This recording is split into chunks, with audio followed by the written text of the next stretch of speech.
President Obama's plans to create a U.S. embassy in Havana and reopen trade and travel between the nations could have a significant impact on us right here in the Suncoast, because you don't have to look far to find people here with close ties to Cuba. It's probably the biggest one-day leap I've seen in U.S.-Cuba relations since I started in the 1990s. Werner, the editor of the Cuba Standard, has been covering Cuban-American business and economy since the 90s and believes removing restrictions on travel and commerce will greatly help not only the economy of Cuba, but Florida. That said, it will also help the local economy and the regional economy. We're very close to Cuba. Port Manatee is at the shortest distance from Havana and Mariel of any U.S. port.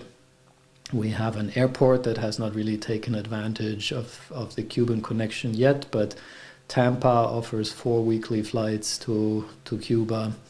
So you will see an immediate upswing in back and forth of passengers and goods and services between this area and Cuba. And in Cuba, Werner says a celebration is underway. What I hear about what's going on in Havana right now is people are going bonkers in the streets of Havana. They think it's over already. They think, now finally life is back to normal. But I always send out signals of caution. It could change again. It's important to note those plans to loosen restrictions on trade and travel will have to be approved by Congress to become permanent. Well, I know with all the changes in Congress and the upcoming presidential election, it could certainly become a hot topic.